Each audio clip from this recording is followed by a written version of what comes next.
Great.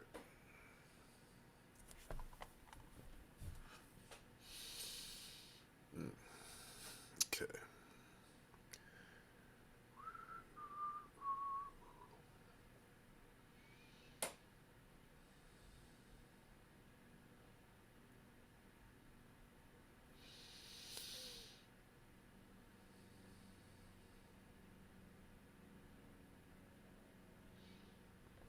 Interesting how Zoom has this set up so that it streams pretty efficiently directly to Facebook. What you do is, if you're streaming to your personal page, to a page that you're the admin on, you start your webinar in Zoom. Then you make sure to check your audio and video. Then at the bottom of the screen, where it says stuff like mute, stop video, security, participants, chat, share screen, reactions, and apps, there's three dots and it says more. And if you click on the three dots, it says more, you'll be given the option to stream to Facebook. And apparently they have all of that handshaking done for you. So it used to be that you had to get a key and put it over here and do over this.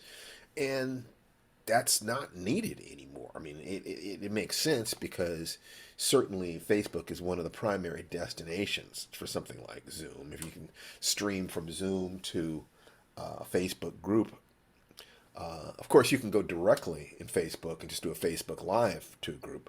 But I think that Zoom gives you some additional capabilities, perhaps, since it's dedicated. Facebook has some very, very powerful engines in it. But for people who are wanting to do seminars, lectures to a group, to be able to start a group on Facebook and either do a Facebook Live to them or to do a Zoom group and be able to interact with people on Zoom, but also be able to interact with people on Facebook. All you have to do is put the two screens side by side. We should be getting people here in a couple minutes. Now, I told them to show up at least 5 minutes early. So that would be my estimation that we now are 4 minutes before things are going. I just checked in 10 minutes early, so I'm blathering here. So hopefully Tanan Reeve will show up in a minute. Wait a minute. Nicole is entering the waiting room. Admit. Beep. Hello. Hello. Hello. Hi. Are you going to turn on your camera? Oh, there we go. Hi. There you go. How are you? I'm doing well. How are you? I'm doing fine. I'm just kind of hanging out. I got here 10 minutes early because I had to go through some procedures to make sure I'm streaming to the Facebook Lifewriting group and stuff like that. And this is a little bit new. The ability to stream to Facebook from Zoom is not something that I'd done before without an intermediate. There were a couple of services that did that. Very, very complicated. And it's now Zoom has made it very easy. If I already said how to do it. If you wanted to do it, you just open up your Zoom webinar, and at the bottom of the screen, there are going to be at the extreme right, there are going to be three dots saying more, and you press on more, and it says stream to Facebook. It's like, oh, okay, boom. Oh, Tananarive do. There she is. There she is. There's my baby. She's coming in. Where is she? There she is. There she is. That's great. That's great. So this is, boy, our first Is, one of the year. is this one of our authors? Yes, it is. Nicole, meet Tananarive. Okay, Oh, of I'm course. fangirling. You can't see it because, but underneath, I'm like, Well, good to meet you. Good to meet you, and good to read your story. Yeah. thank you. Thank Can't you. wait to talk about it. Yep. So we're just going to hang out here for a couple minutes, let people get in, have some time to depressurize. Then we'll kind of get into it, and it's very low key. Very low key. Oh yeah, low pressure, completely No no pressure. for No you. pressure. This is not an ambush Okay. in any way, shape, or form. I hate that crap. Um, you can communicate any truth in a kind way. There's no There's nothing you need to be worried about in terms of your work. And if there were something to be worried about, it would be phrased to you kindly. Actually, I like your story, so let's start with that. There we go. Yeah. So, Makeup, a little bit of. Not that I need for you to like it, but Yeah. Oh yeah, you need for me to like it. I need for you to like it. I've been in the hot seat. I know how important it is that at least people understand what we're trying to do. Let's put it that way. Exactly. With a somewhat experimental story, which this is. So I totally get what you're doing. Yeah. All right. Well, I'm going to turn my camera off. Well, no, I'm not. no, you can turn it There's off. only one more minute. Actually, Yeah. I am. I'm going to go grab something. I'll be right back. Okay, no problem. Now, am I off throughout the thing too, or? No, we're gonna leave you on for the time being. We'll see. We'll experiment a little bit. Okay. But I think it's all gonna be cool. I'm gonna mute myself for a second. Uh-huh.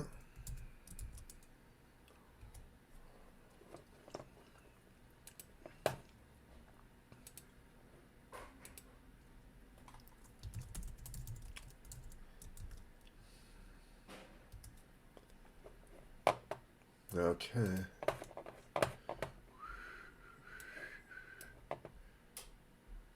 Huh.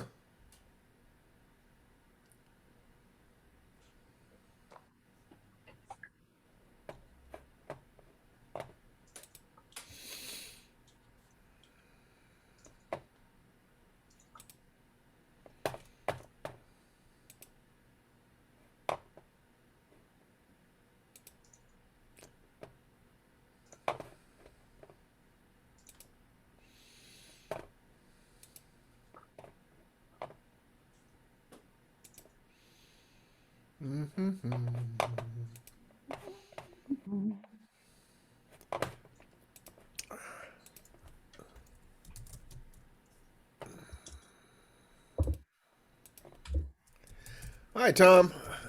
Seeing Tom Barkley has shown up.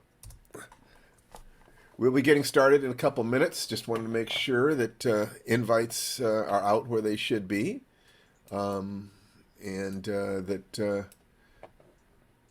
Tommy is in queue. So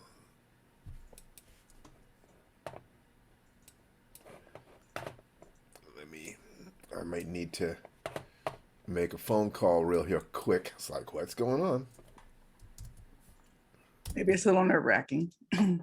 Huh? Might be a little nerve-wracking. Yeah, I can imagine it could be. Especially such a personal essay. Right. Well, I can understand that completely. Let me make sure I've got, let me make a call real quick to be absolutely certain that we are in business. I think we can afford to do that today.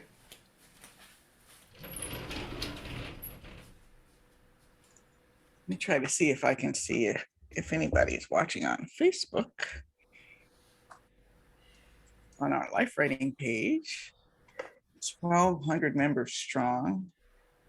Throughout the pandemic, we weren't really engaging with the Lifewriting page as much as we could have. We're still in the pandemic, I should say, but now we're going to do a lot more. Yeah, it's live. Hello, those of you who are here. Skip, Tom, if you're still here, we'll be starting shortly. Thanks for jumping in.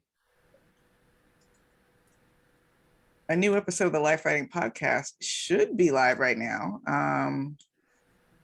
I think daylight savings time kind of screwed up our our provider platform.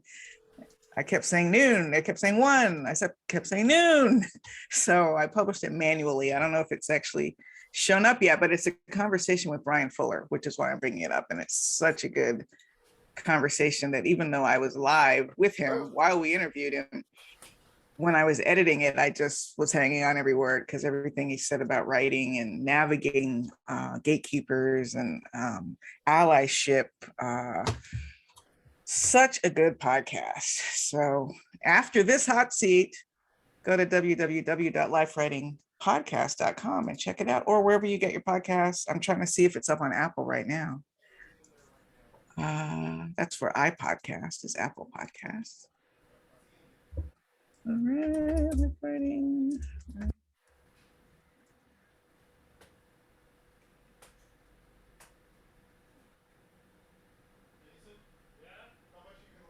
These are not in any kind of order, weirdly. Why are the episodes so out of order? Huh. Okay.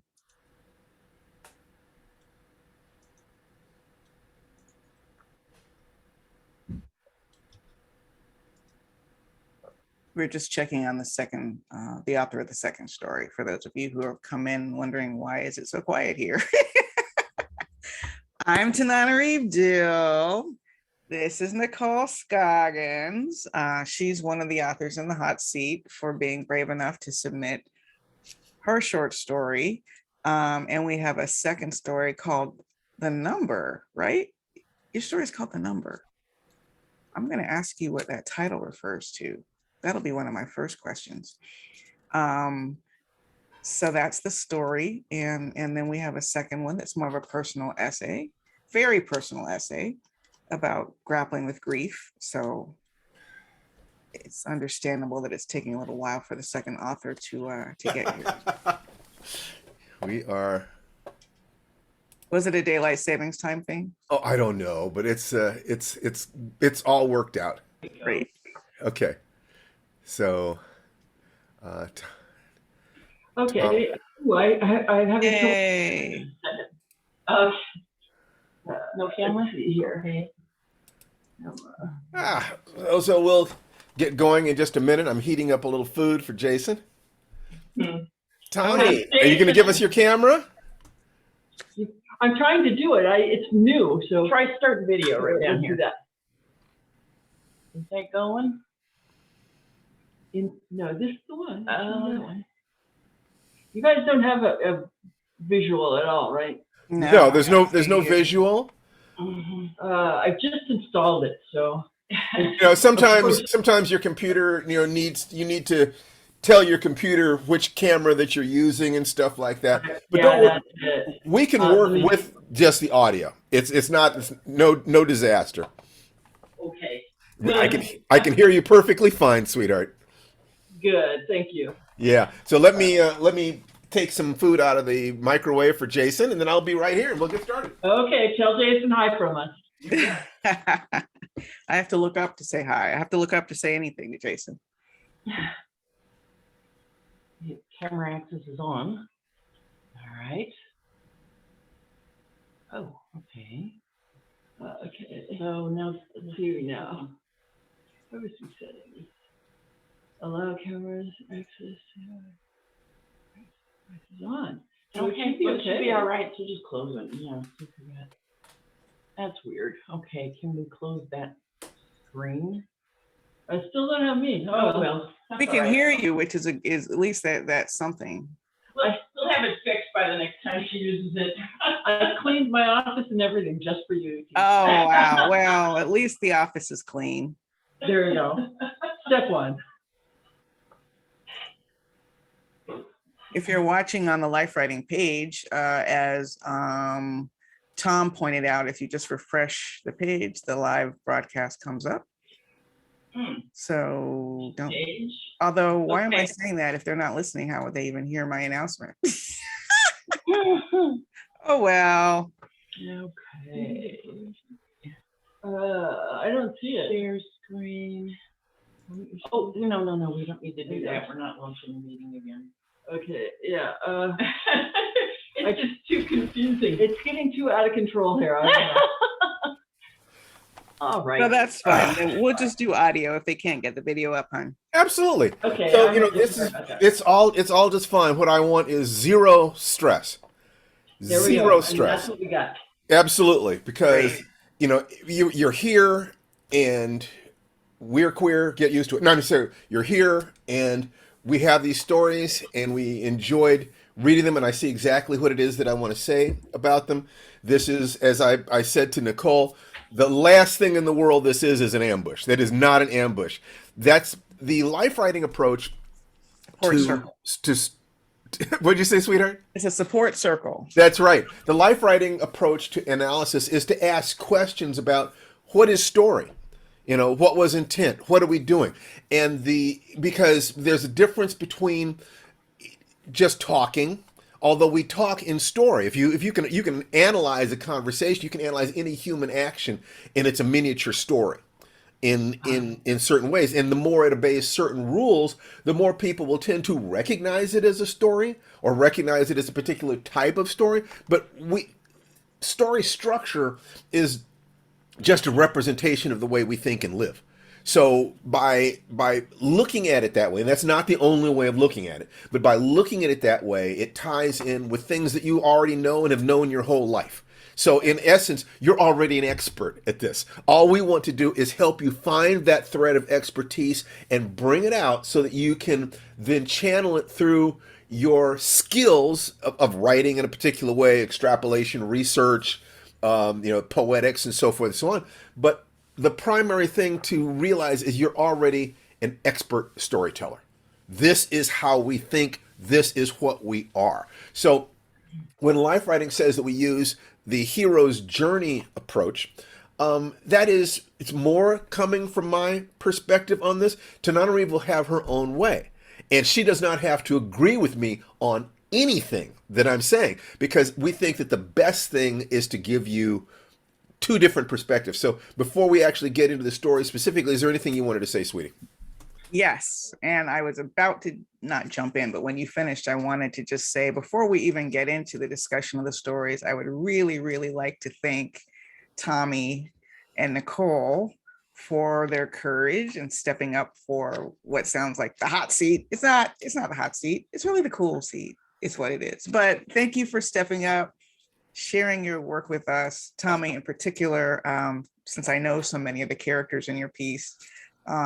It was really moving to read, and I feel privileged to have that window into your life. Thank you for sharing such a personal. Is Tommy still here? Has Tommy dropped out? Yeah, Oh, she's Tommy. on audio. Okay, great. I didn't understand how it was going to work for that. Thank goodness. Please stay with us, Tommy. Please And stay. Nicole, your story. Good. Yeah, your story is probably very personal too, but because it presents as fiction, I don't know that it's as personal, but all writing is personal, especially when you're talking about sharing it with the world or even as a small Zoom. So thank you to both of you. You're already winners. And this is the life, having courage to put your work out there. Yeah, and what this video is going to hopefully let other people understand what this process is, so that they know that there's nothing to be afraid of. It is the way I wish that my early work had been analyzed so that I could have progressed more rapidly.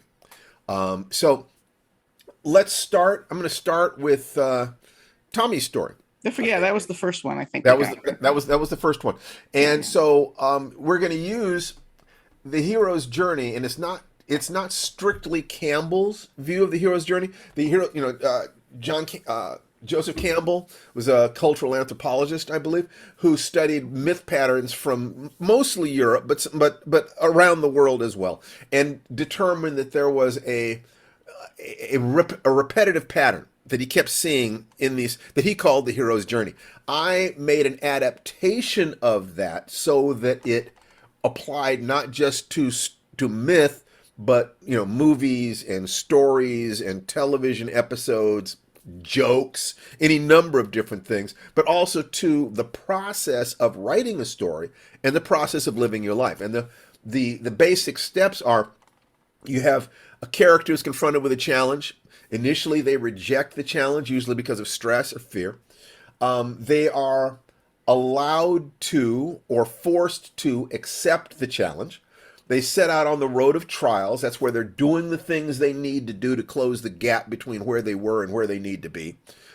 They gather or express allies and powers along the way. The qualities of mind and heart and body, or allies, friends, families, mentors, etc., etc., etc. Under certain circumstances, even your adversaries are your allies. They will eventually run into a problem that they cannot solve being the person that they were before. In order to solve that issue, the general the general solution is referred to as the leap of faith. And it's always faith in one of three things: faith in yourself, faith in your companions, or faith in a higher power. Somewhere you feel like your ego runs out of room, but there's something inside you that says, I've got more. Okay. If you take that leap of faith and taken the other steps, in general, you will have another confrontation with the evil, the problem, in which you are victorious. And the last step is the student becomes the teacher.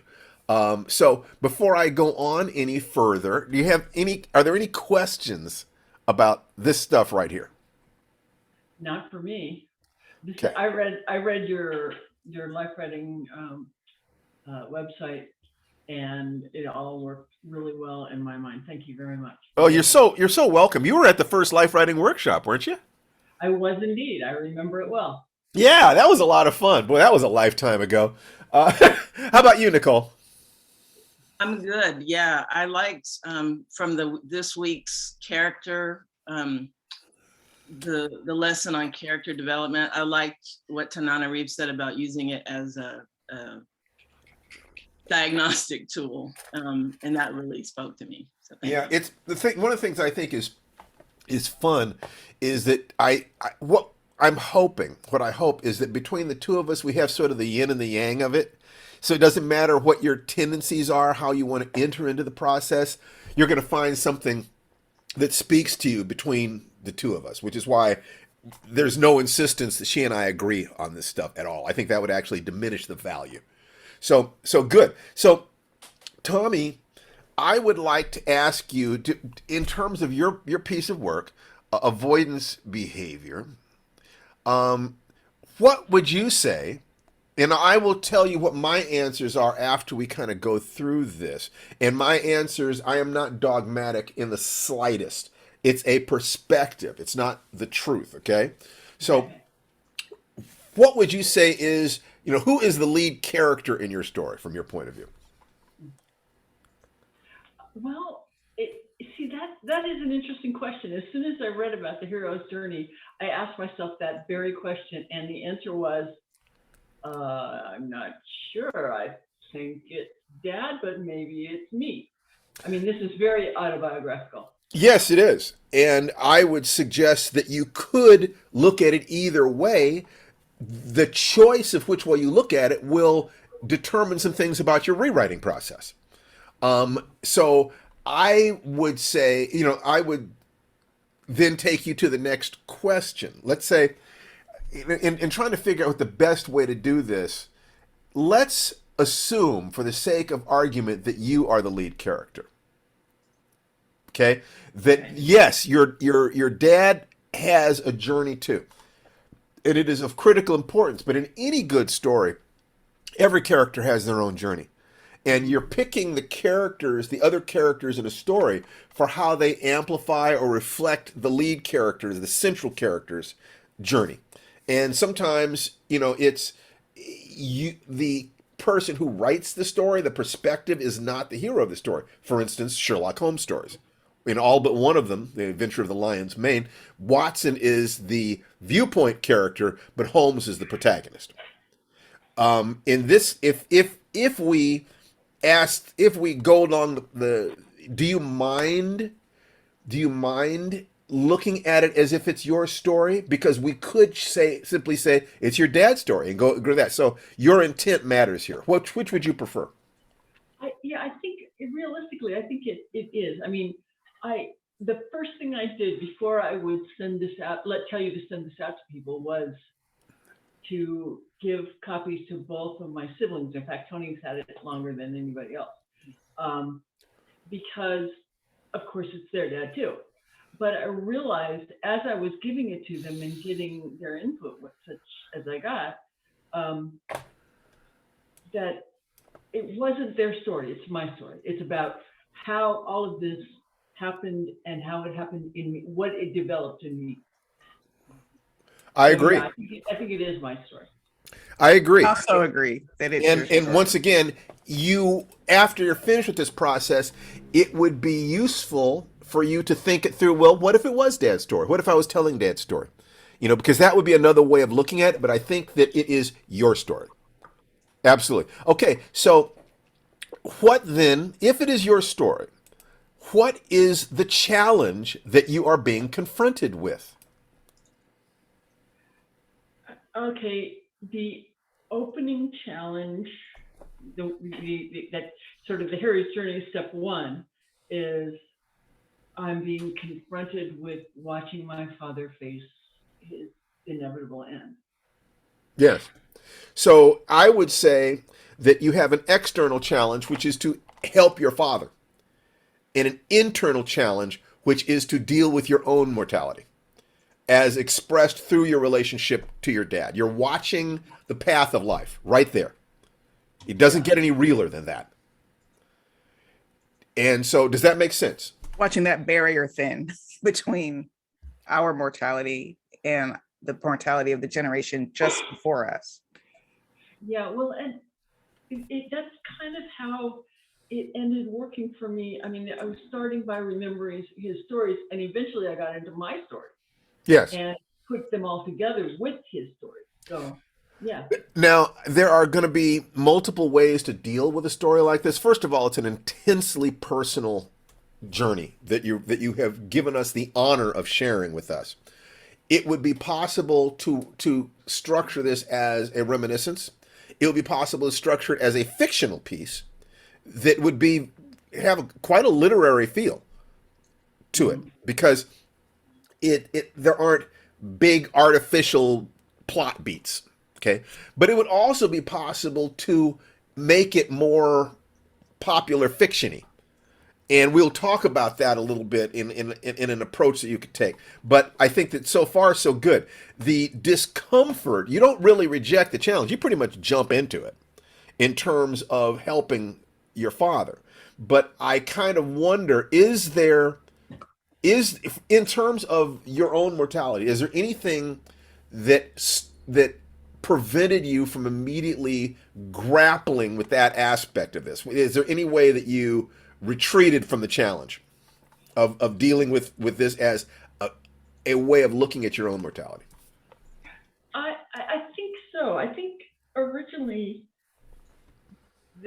the whole experience of Dad having moved into a nursing home and us visiting him every day, it was the hardest part of it, of course, was that it forced us to see him as this incredibly old guy who couldn't take care of himself anymore.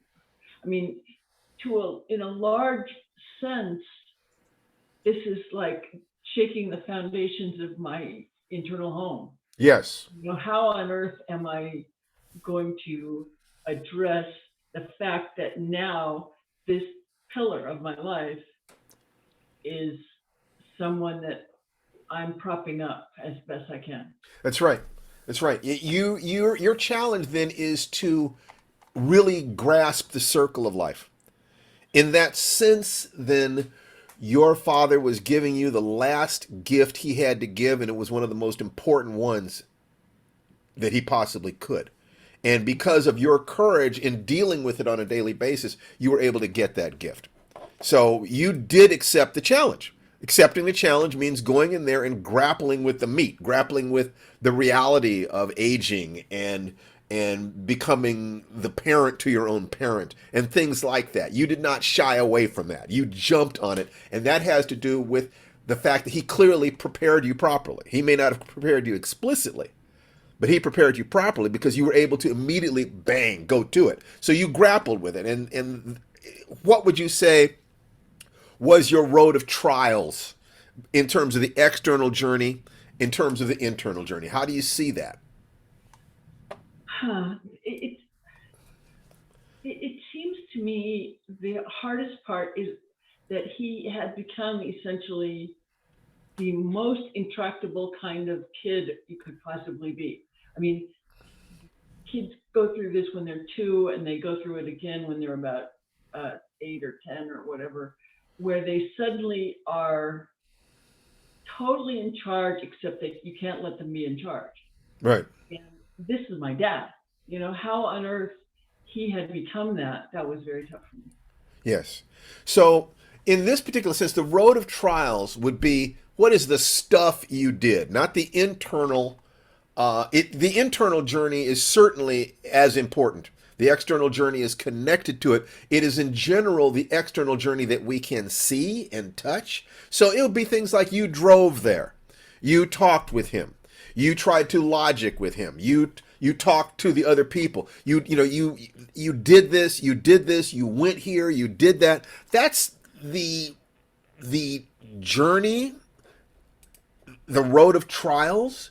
It's just the stuff that you had to do to help him, and the stuff that you have to work through to get to wherever it is that you need to be internally. So it's the journey internally and externally. That's the road of trials. It's chop wood, carry water. It's the stuff that you do. That make sense? Yeah, I see what So you talk to me about the stuff you did.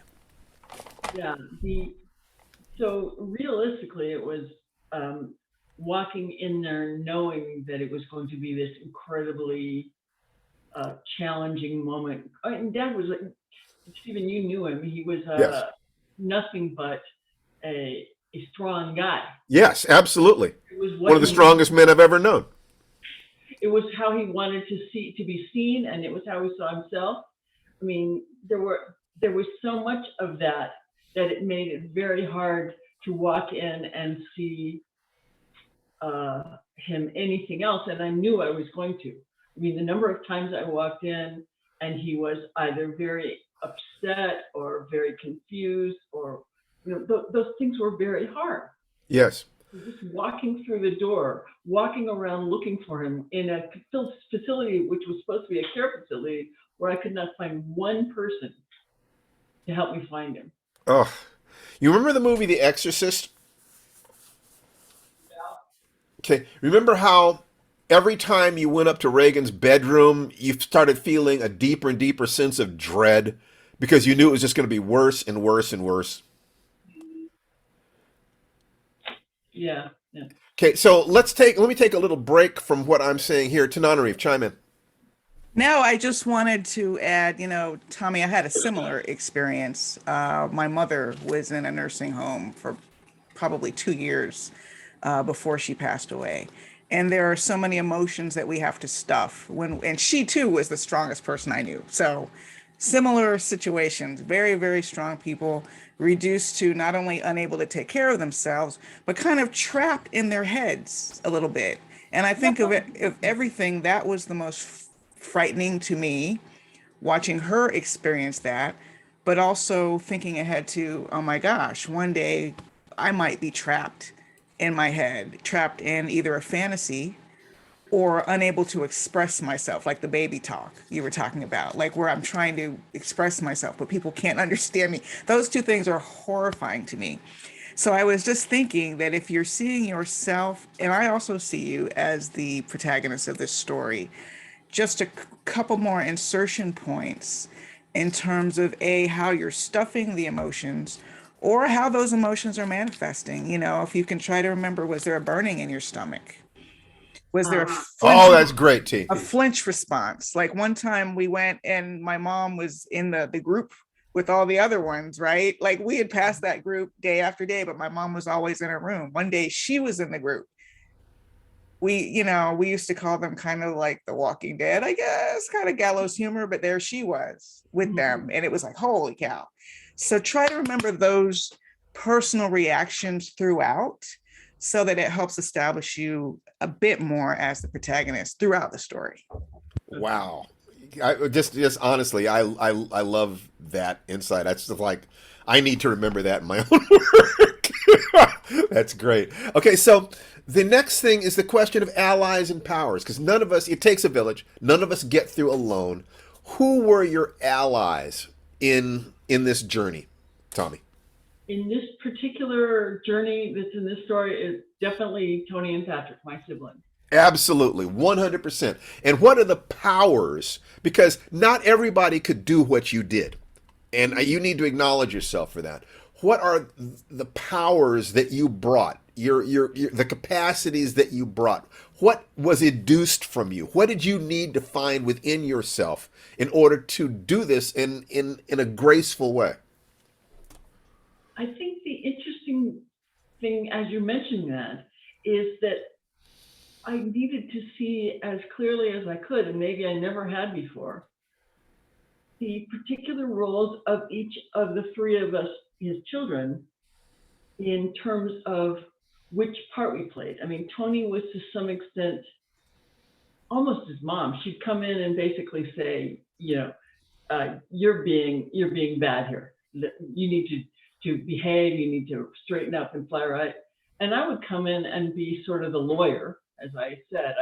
I had been at some point higher in his esteem, but this was a point at which I was back being one of the girls. So I had to be distinguished from that by being the one who jumped in and said the practical things. He always thought I was a lot like him, and I think that worked. It helped sometimes. And then Patrick came in as sort of Superman.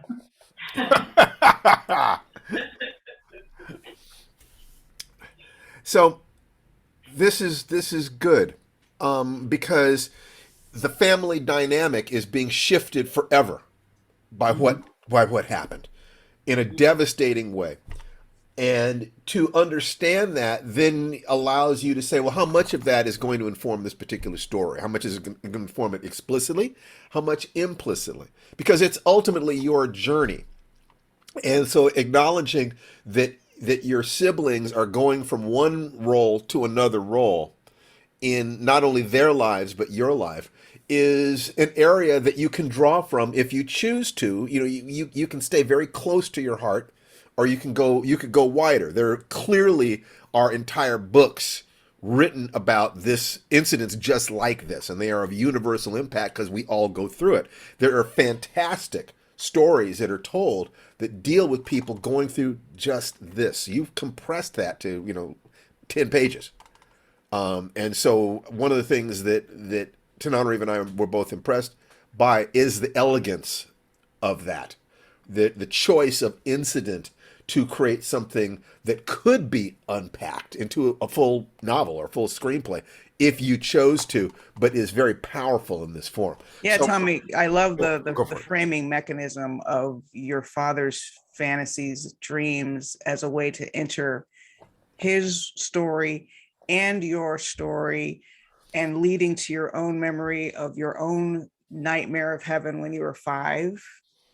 And I want to just jump ahead a little bit, that Go for it. I think that piece is what will help you solidify this as your story and you as the protagonist, because the way you're reflecting on mortality at the end of the story, the only real suggestion I have to you, I have a question about the title, but the real suggestion I have for you is to end the story more on a visual symbol rather than sort of a declarative kind of sentence, right?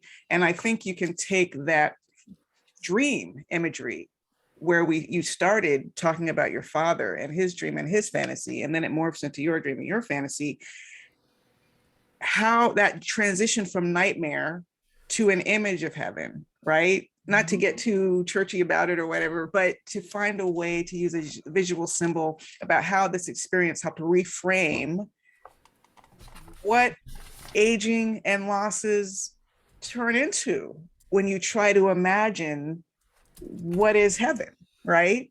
Even if it's just fancy, even if it's not like part of your belief system, but that visual symbol at the end, I think, could be very, very powerful. Cool. Now, because it's your story, I would say that the confrontation with evil here is not evil in the usual sense. It is death itself. And the defeat is that your father died. No matter what you did to try to comfort him, he passed. And so if you looked at that as that point of defeat, then that way of looking at the story structure works. So I would ask you, does that feel reasonable to you?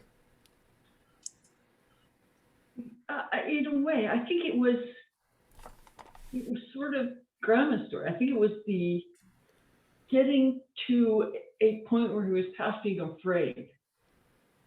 And that sort of leap from being afraid to being past it is No, that would be his leap of faith.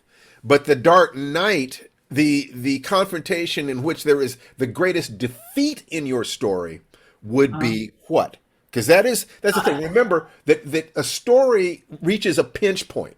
You know, if you want, if it's a certain amount of pressure, and then you put more pressure on at one point that will break the ego of the character, forcing them to drop their bullshit and become who they really are, forcing them to find the deep strength within them, or to be forced into a realization that they have been in the wrong. In this case, it was that natural progression through life, and there is going to be a point at which it was the worst. So what was the worst, most painful, most, oh my God, I can't handle this moment in the story? And it's going to be something within the last third of the story. In the last third. See, the trouble is the biggest shock in the story was when he said, "I know," after I told him that Mom had died. At what point in the story is that? Is that about halfway through? No, actually, it's in the middle of the argument when he finally decides he's going to tell me what he wants to go to King City for. He says. So at what point in the story is that? I'm sorry. I apologize. I'm not remembering about what. In maybe the first third. It's in maybe the first third. The fact is that can work perfectly well. I mean, a story could start. The first line could be the confrontation with evil. I mean, you really can. The steps of the hero's journey are like scales on a piano. Okay, the music is in how you play them. As long as you understand the impact they have, you can make a conscious decision to do it any way you want. Yeah. So I'm not going to be dogmatic about that at all structurally. It's the dynamics that matter. So if you see that as being the absolute low point of the story that will then trigger, into the next thing, that's fine. So I have to think about that. I'm not honestly sure that I do. That you do what? That I think of that as the absolute low point of the story. Yeah, and it's all of this stuff. Just like there isn't necessarily a point of denial, there isn't necessarily a point that is the devastating low point. However, it is a useful thing to ask yourself. I mean, just a thought, because we were literally at my mother's bedside when she drew her last breath. And I come back to that a lot. I come back to driving to the hospital when we knew it was probably going to be that day, and how everything seemed to be in slow motion. So, I mean, something around, and the anger you all must have felt in believing that it was the sedatives that contributed to his dying. That's where I was kind of going. I think that's probably the low point, because there's nowhere for that anger to go. In the nursing center, when the aide turned to me and said, "Oh no, he just wanted some water." No, I mean, I'd seen the way he was looking at me. I had seen everything that was going on, but he was absolutely pre-verbal. He couldn't verbalize. Trapped in his body. That was a terrible moment. Yeah, and I think that your first drafts should be from your heart. It is when in the rewrite process that you look at structure and ask, well, what meaning do I want here, and how can I use the structure to choreograph that meaning? Because the next question, if that moment was, and this is all up to you, this is not a suggestion. If that moment were the moment of death of your father, then the impact is obvious, and the dark night of the soul would be the grief and the sorrow and the personal impact. What you're suggesting about the medication, the shock might be the realization that the medical staff there are not your allies, not his allies, as well as just getting hit with the impact of the situation, maybe for the first time, that there's no way out of this. Yeah, for them, there's no way to dress this up. They tell that lie to every family, right? Right. This is just how they get families through, trying to sow denial, and there's no way to pretty it up. There's no way. Yeah, it's a helpless moment really for, I think, everybody. But The reason I say that, and you're going to have to find your own way, I want to be very careful that I'm not being dogmatic about this, to say that very clearly. Because there is a moment in the story where you say, don't fear the inevitable, greet it like a friend. That level of acceptance, to the degree that you honestly feel that in your heart, is a perfectly fine leap of faith in terms of dealing with dealing with this event and extracting meaning from it, as well as allowing yourself to let your father's last actions be the gift of a lifetime to you. Yeah. And by doing that, you win. You just won. It's like life doesn't get any realer than that, and you won the game in the sense that you found your place in the world despite this fantastic loss, and you found a new balance with your brother and sister who you adore and you are adored by, and by writing the story itself, the student has become the teacher. Yeah, yeah. Wow. I sort of see that. It really, the progress through from the moment that to me, the pivotal moment was, the guy told me I could take mom to San Francisco and then I don't have to die. Right. That progress and what that did in my head through the rest of the story, that to me was the real journey through the story. Great. Well, tremendous, this Beautifully I done don't like story. to talk about I don't tend to talk about on a scale of 1 to 10 or an A as opposed to a B or C, but I think you can tell the respect that we have for what you did here.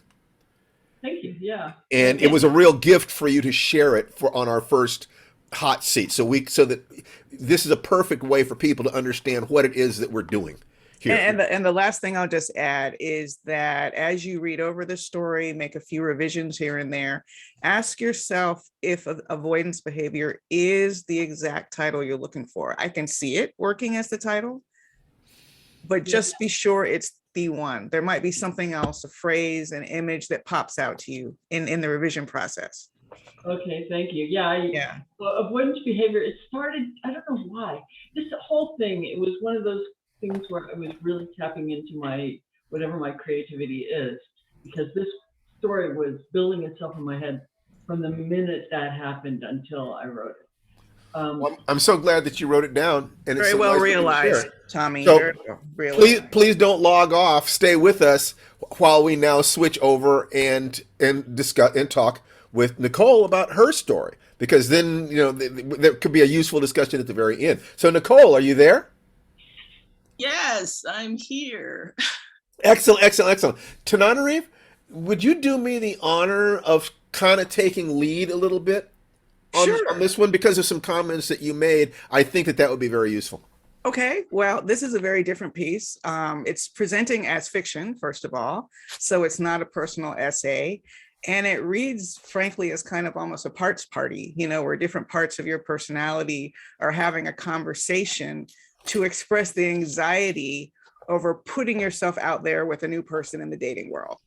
I have been this anxious person. I only have one voice, but I have been this anxious person. So I totally got, it even starts off with that frustration. Did I give him the right number? And the whole story is playing through as what anxiety looks and feels like, frankly, And so my first thoughts for you, Nicole, are you kind of have to ask yourself, what kind of story do you want this to be? As it's written now, it feels a lot like a snapshot of a moment, right? A snapshot of this woman's journey toward having the courage to answer a text even. It's a micro story in that sense. And in that way, it could feel a lot more like some flash fiction that I've seen. And for those of you who aren't as familiar with flash fiction, although a lot of flash fiction is shorter than this, it's a snapshot. Like a story I remember is by a writer who was in India, and it was sort of capturing the crowds and how many people were around and the confusion. And the writer passed a beggar with a baby in her lap, and only upon getting closer did she realize that the baby in her lap was dead. And that was the whole story.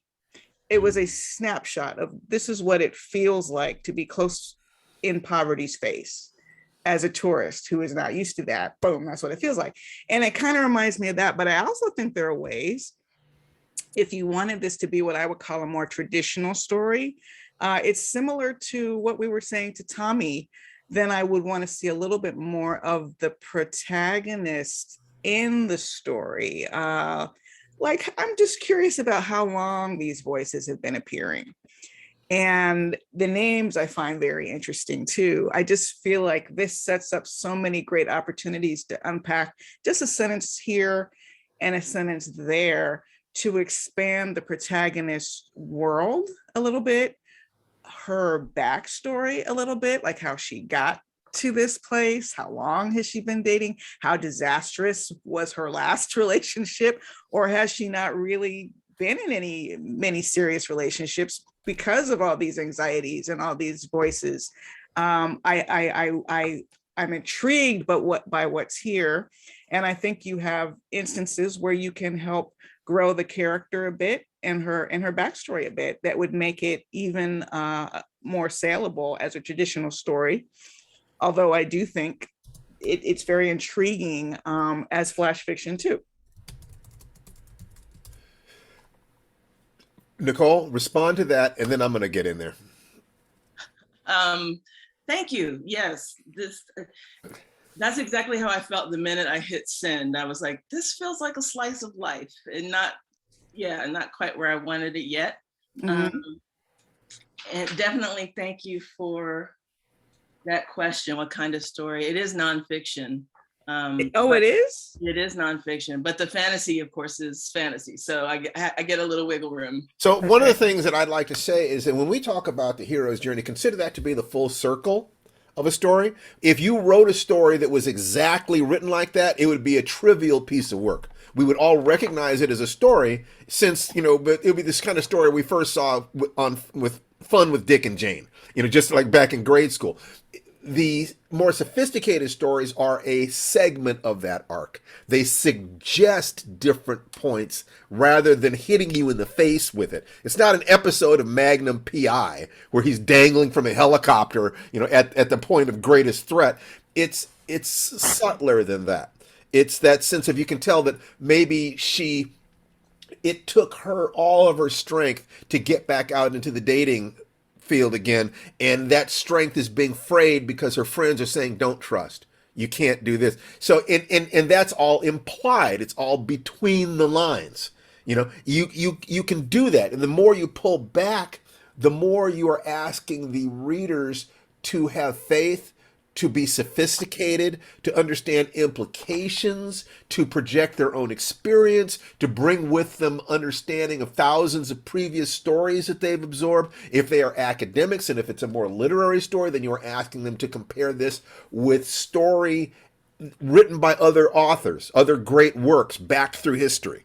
Okay, you are in a conversation with those other authors. You're certainly in a conversation with the reader, just as you are in a conversation with yourself. So the primary conversation here is you with you. So I would ask you, literally. Yeah, absolutely. Let's go back through that pattern. What is who is the lead character in this story? I was gonna say me, but I actually think it's Sweet Pea.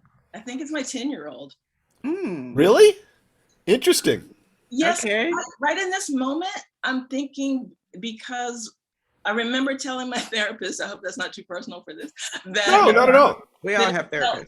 Right? Yeah, we either have them, have had them, or should have them. Exactly. But I was telling her that throughout the whole thing, that it just felt like it was a 10-year-old and an 11-year-old trying to date. And so that just hit me. So you're talking about the little girl inside you. Yeah. Perfect.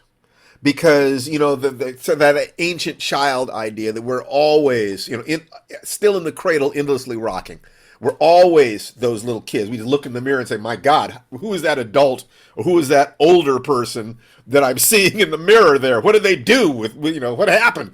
I just had a thought. I don't know if you would find this helpful, Nicole, But as I was thinking about your explainer lines about, how long Sweet Pea has been appearing in your head and wondering what she looks like, I thought, what if these characters were all literally sitting in the room? What if we saw them? What if Consuela's cooking something in the kitchen? What if Sweet Pea's watching SpongeBob? You know what I mean? Just to literalize them a bit more. It's just a thought. Yeah, and then of course they can disappear at the end so that we Yes. understand there that they've all been the fantasies of the different aspects of your personality. And they can still speak in italics, so we know they're not real, So what is the challenge here? And I will have my opinion about it. You will, but you're the one who knows. But what would you say that the core challenge in this piece is? If I'm really honest, I'm not sure that I've put that in there yet. Okay, Well, I'll tell you what I think the core challenge is. let's hear it. I once wrote a short story called Carriers, which was all about a character who had been through hell with losses and relationships, who had been told that she had a daughter who was engineered in a lab. Oh, this is different. And despite feeling that this was just a ploy to emotionally manipulate her, she had the courage to open the door at the end of the story. And that was the whole point of the story, was opening the door. And I think your character's journey is answering the text. That is where it's all leading to. It's like the willingness to even undertake the journey before we even get to the heroes. You know what I mean? It's like to accept the challenge is the end of your story. So I would say, in alignment with what she's saying, I could take a step back and say that the core challenge here is the core human-animal challenge, finding a mate. It is just, it's like if you're in quicksand, the challenge is survival. That is so core and it is so universal that you don't even have to say it. Everybody knows we don't want to die alone. We would like to reproduce. We want somebody to hold, to love, to see us. Someone who, if there was only one vial of penicillin left in the world, would give it to us. That sense. Someone who can see us. Do you see me?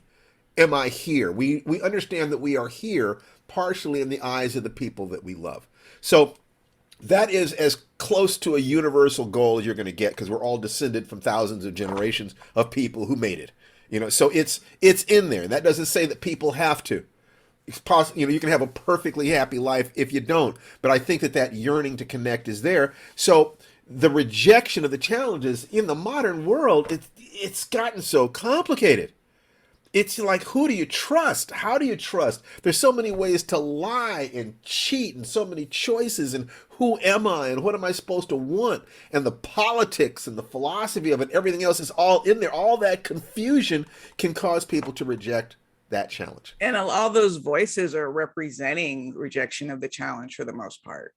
I think Sweet Pea has a couple positive things to say, but a lot of it is...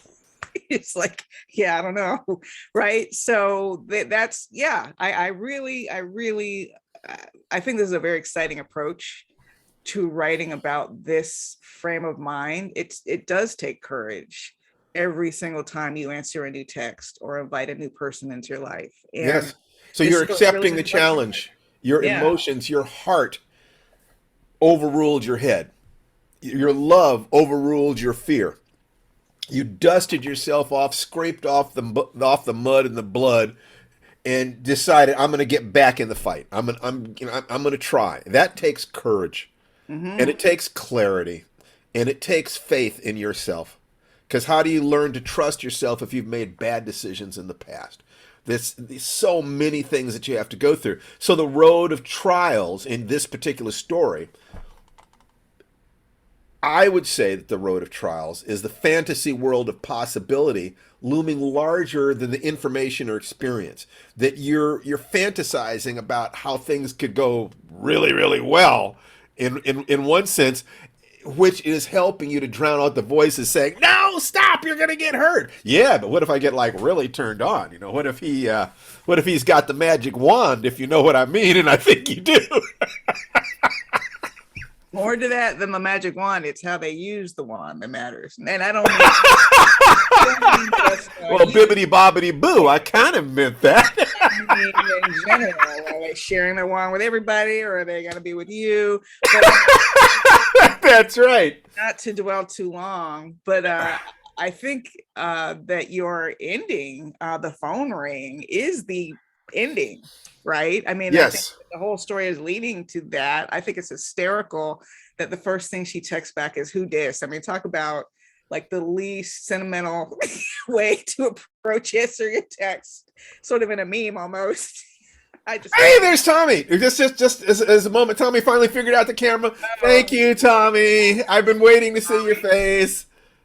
No, no. Now you turn on your now microphone, it's the sweetheart. sound. Turn down at the right at the left corner. Yes. When I wasn't taking notes. Okay. Cool.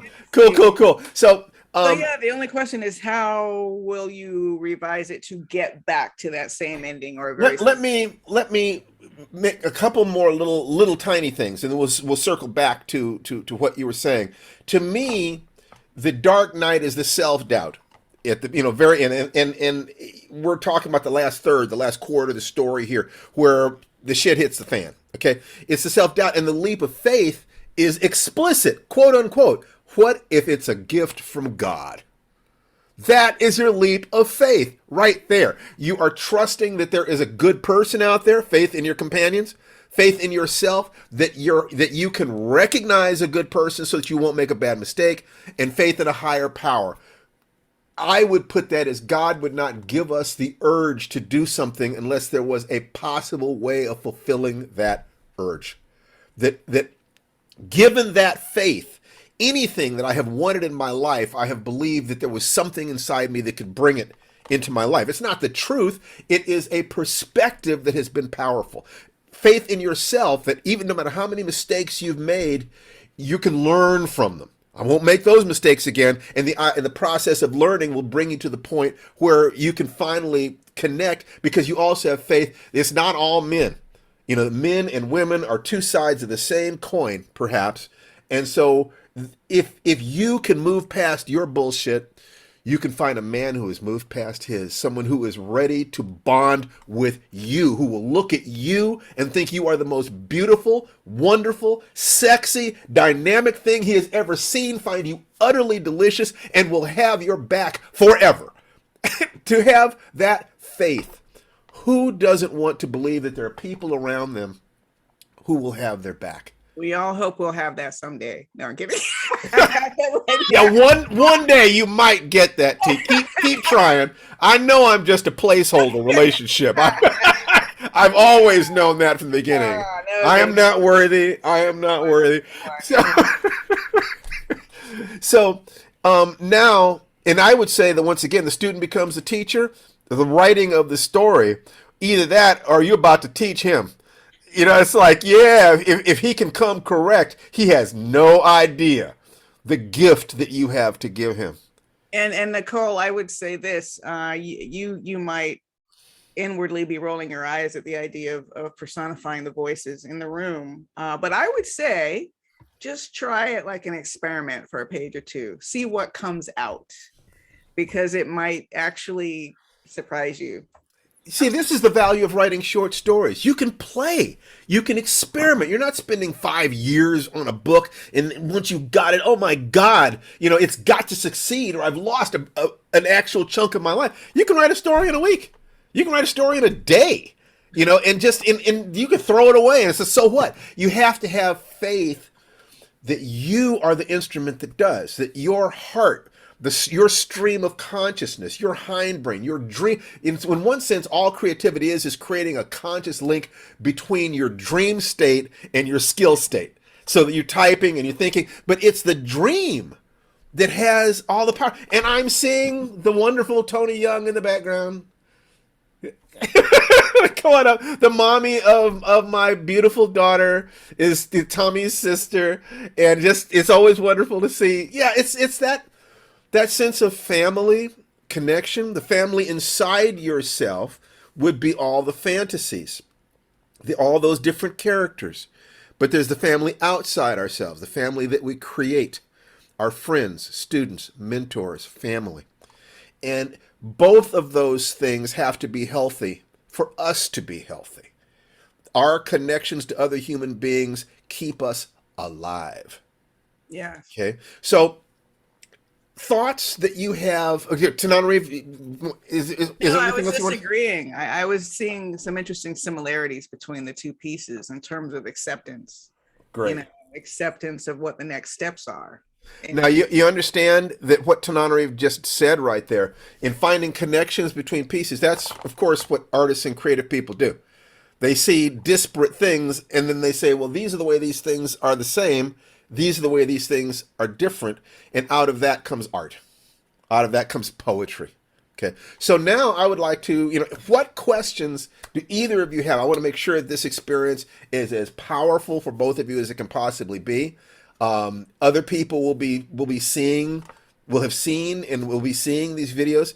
So hit us. What challenge us? What you got? Well, I have to say for me, going ahead with what I thought of as the finished story and looking at it with new eyes in terms of some of these great ideas about, as you say, playing with it. It's just a story. It's only 9 pages. It's something I can mess with. My background is writing law books, and they were really long, and you can mess like crazy with every piece of it because they don't go together. So this, whole story all around it together, playing with it, it sounds like a blast. I'm really looking forward to it. You're going to have a great time because It's you already have. very strong too. It's honest. If you will start with honesty, you've got what 99% of writers. Most writers try to be clever. Forget clever. Stick with the truth. Then once you've got truth, then you use your clever to make that truth communicate and have fun with it and play with it and so forth. But what you've got is, because of your experience and because of who you are, it's both honest and well done. There is skill there. So refining this is your challenge. You've already brought the gold up from the Yep, mine. What absolutely. you have to do is beat it into a piece of jewelry. I just polishing. How about you, Nicole? Just thank you. Just this whole thing is beautiful, and I wish that I had come to this instead of my workshops and my MFA program, because this really helped make it practical. And yeah, Fantastic. We want nothing more than that. We love writers. We love writing. The greatest, the greatest gift of my life has been creating family by sharing my dreams. It brought me the love of my life. It brought me friends who are family to me. It allowed me to raise my family, to share my dreams with the public. My God, I hope you can say I love this stuff, and we want you to get better. So we say that on a scale of 1, I say on a scale of 1 to 100, I will say, well, this is how many stories away from being published I think you are. Tommy, I think you're kind of there, but you can get better. You're at the 0 point. You don't need, there's not a whole lot that you need to do in order to get published. There's just still a lot of stuff you want to do to be the writer you want to be. Nicole, I'd say 5 stories. You're real close. On a scale of 1 to 100, what you need to do is rewrite this with the process that we've just shown you, then move on to your next story. Do the same thing. Move on to your next story after that. Do the same thing, going deeper and deeper and deeper in the next story and the next story, and you're sending these stories out to publication. I'm going to say that I would bet you anything that by the time you get, if you're not selling by the time you get to 10 stories, I'll give you $50. Take him up on it, Nicole. Yeah, absolutely. Anytime I make an offer like that, it's for real. It's to say, okay, any little resistance you have, I believe in you. I believe you've got the goods because you did some fun stuff in that story. Yeah. All you need is the polish. Tananarive, tell her what you think she needs to do to get where she wants to be across that line, because I think that your perspective will be more appropriate. Nicole's story, because I was muted for a while, so I'm just catching up here. Yes. But yeah, I think really at this point, it's just a matter of seeing what happens when you make those voices more characters in the space with your protagonist, and what you learn about what you were trying to write in this story by doing that. And ultimately, you may feel like you like it better when they were just voices, but I think that you will learn something that will help like I said, steer you right back to that same ending, but with a little more meat on the character's bones, a little more understanding of who she is, where she came from, why she has the voices, how long they've been in her life. That's really all I'm curious about as a reader. And take the lessons that you're getting every week.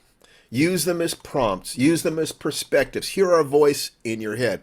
Go back and watch this video again. The things that we said to Tommy, things said to you. Tommy, you listen to the things we said to you and the things that we said to Nicole. Look at the lessons. You do that and you'll triangulate. That the truth is not the points. The triangle is not the points at the vertices. The triangle is what's inside. We can't define that exactly, but by talking about the patterns around it, it allows the deep wisdom part of you that is beyond structure to kind of get a feeling for what we're saying, kind of get a feeling for what we're doing. Those of you who are seeing this later, this is a life writing hot seat. This is what we do. If you want to be a part of this process, join, the Life Writing Premium program at www.lifewritingpremium.com and submit stories to us. Only people who are in the program could submit the stories to us for us to analyze like this. I feel really honored to have the opportunity here, and because for any number of different reasons, I think it'll be best for me to let my good lady wife have the last words before we say goodbye today. Well, great. This is fun, honey. This is the first hot seat we've done in a long time. So yeah, it is. I want to do this every month. I'm very pleased with the way it went. I was very pleased with the level of skill in both of the pieces that we read today and talked about today. So that's great.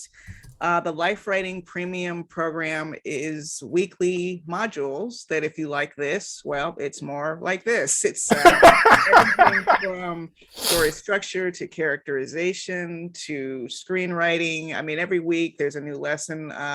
Sometimes they're video lectures, sometimes they're essays like PDFs from when I lectured at the Geneva Writers Conference. Okay, well, here, you can see that lecture or read that lecture, and just sharing, basically emptying ourselves out. And one way that Life Writing Premium expresses is in our podcast, lifewritingpodcast.com. And I have to plug that because our new episode with showrunner writer Brian Fuller, who did Hannibal, American Gods, Pushing Daisies, Star Trek Discovery, the list goes on in the Fullerverse. He's a friend of ours and also just a very, very smart guy. So we laughed, he dropped gems just in terms of even the voices, all of us here in our heads that have to do with writing. Very literally, he talked about that and what you say to quiet them. So if you want to know what to do to quiet the voices, check out our new podcast with Brian Fuller at wherever you get your podcasts, but you can also get it at lifewritingpodcast.com, and the course is at lifewritingpremium.com. All right. Thank you. And everybody have a wonderful day. Tommy and Nicole, bless you for trusting us with your babies. And go on and write with power. And we'll see you next time. All right. Thank you both so much. Really enjoyed those pieces. Bye-bye. Bye.